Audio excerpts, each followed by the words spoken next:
This video demonstration is the kettlebell overhead press. So for this exercise, please make sure that if you typically wear a watch, please take it off. You can see that I've taken mine off.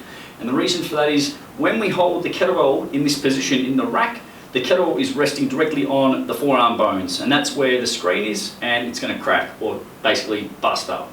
So take it off and make sure it's not going to get in the way.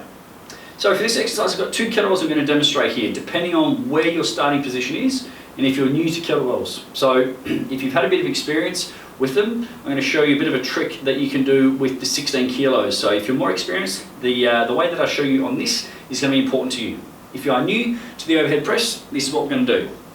8 kilo dumbbell, single arm deadlift off the floor. You're going to do a cheat curl and get it into the rack position. So you grab across the handle towards the corner and use the free hand to scoop the kettlebell into this position here. So start position, the grip is loose. Okay, so you can see I can wiggle my fingers here and I can still hold this kettlebell with a nice straight wrist. So when we do this exercise, there are no bent wrists. Okay, if your wrist is bent, you're doing it incorrectly. So if your wrist is bent or cocked back, it means that you need to go up, closer up into the corner of the handle. So this silver part of the handle here is against the bone and it's sitting diagonally across my palm. This is very important that you get that right. So here's your rack position. Thumb is pretty much underneath the chin, the elbow is tight to the body and the feet are under the hips. From this position, you're going to squeeze your butt cheeks tight, you're going to brace your stomach like someone's about to punch you in the guts, and you're going to drive your knuckles straight up towards the ceiling. Pull it back down into the same position.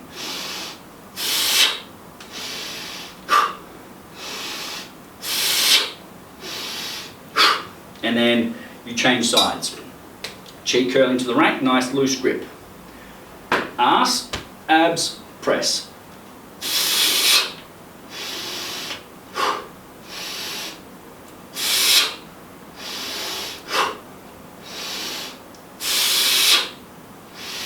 So you can see I don't have a death grip on the handle.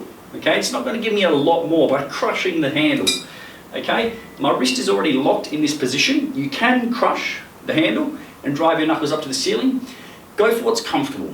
But what we shouldn't have, and what I shouldn't see with your press, is this kind of thing, the weight getting away from the body. For me, this is a very light kettlebell, so I can demonstrate and I can have it away from the body. But regardless, you want to keep this kettlebell close to your body, okay? You want it to go vertical. Vertical means up, not out to the side too much. Arse tight, stomach tight. Take a breath in, brace effectively. And I'm pulling my elbow down into my hip pocket. Okay? So on the way down, don't let the kettlebell just fall on you. It's going to crush you and it's going to beat you up.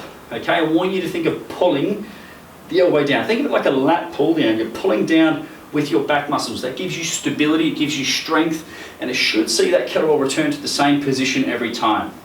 Okay? So that's the nuts and bolts of the overhead press. Nice firm rack position into here. The wrist is completely straight, and we want to try and minimize too much rotation if possible. Okay? So, once you've started to build up some reps with the press, I want to run you through how to overcome a sticking point.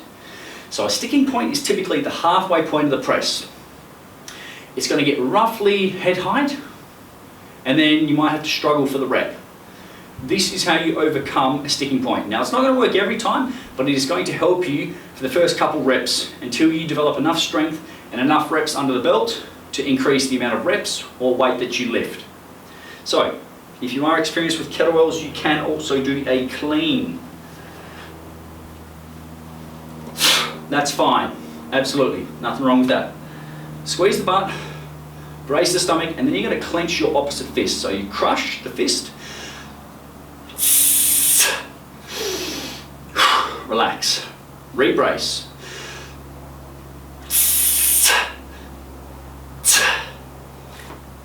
Like so.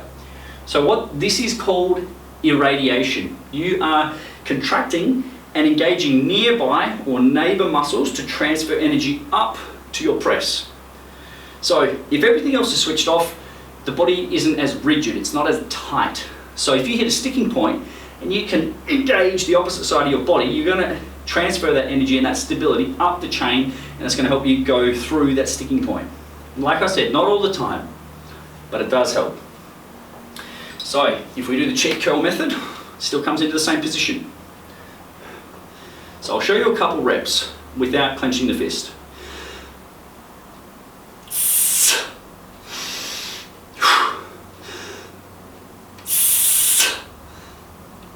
So let's say you start hitting the wall, or you get to the cliff, and you think, oh, I'm not sure if I can hit this one.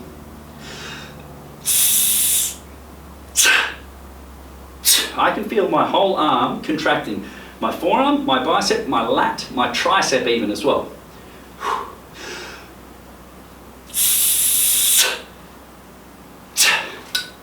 You bring it back down.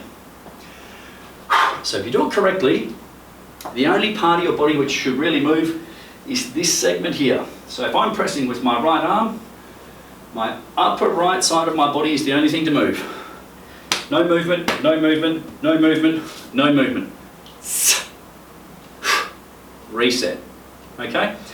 So in terms of what muscle groups are working, shoulders, triceps, midline. So your core is going to have to work overtime. So I want to show you a couple sloppy reps. So this is a good exercise to video yourself doing, and you'll be able to see what to avoid, and you'll be able to pinpoint exercise nuances, things that you maybe need to clean up in terms of your form. So I'll do a deadlift to cheek curl, and I'll go left hand because that's the nearest one you can see. So let's say I'm not engaging my abs or my glute muscles enough, and I hit the sticking point. You might think, oh, I got that rep, that was awesome, I'll go again. And you can see my whole back is arching. And from a side view, the first rep, it's kind of going like that. So the midsection is not working hard enough for you to do the movement correctly. When your body has to compensate to complete a rep, it needs to be corrected, and it needs to be corrected immediately, okay? So that means these need to work, these have to work, and the side muscles, the obliques. So I'll go from the other side so I can keep that symmetry. So let's say you do a rep and it's sloppy. And you feel it, so you think, okay, I need to get tighter.